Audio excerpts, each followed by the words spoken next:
when it comes to almost all the major tech companies, this is probably the most important and biggest risk for them. And again, whether it's Microsoft or Amazon or Google, this is one of the biggest worries for all of us. Is you wake up one morning and you see a big outage out there. I mean, almost a year ago, we remember that CrowdStrike problem and what it did to airports and all the other things. Now, but in this particular case, I think it's a lot less problematic than what we saw a year ago. This is primarily based on certain on-premise software. I mean, there is an on-premise version of SharePoint software that they have. It's only affecting those particular workloads, so it's not as widespread as some of the other areas we have seen.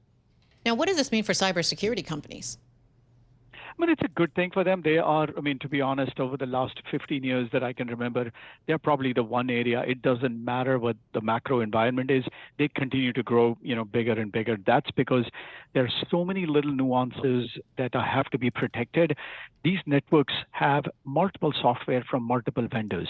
And a lot of these companies do some unique things. Go prevent them, endpoint security, analytics, you name it. I mean, there is no shortage of, I would say, funding for a lot of those companies.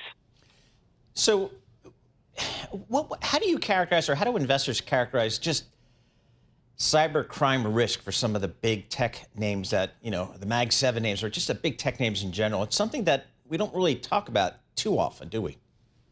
No, and in fact, as I said, I mean, I've always said that this is probably the biggest risk that faces all of us.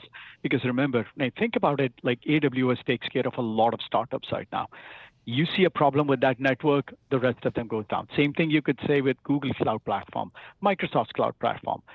This particular incident is only for the on-premise application. So, in a roundabout way, maybe this helps Microsoft in the long run, that those customers say, you know what, I need to move online, I need to move more workloads to the cloud. But in totality, I mean, you look at it from a cyber insurance point of view, insurance companies don't even want to go down that route. I mean, this is one of the biggest hidden risks for all of us, especially as most of our savings are, digital and placed in not in safe boxes, but in investments somewhere digitally.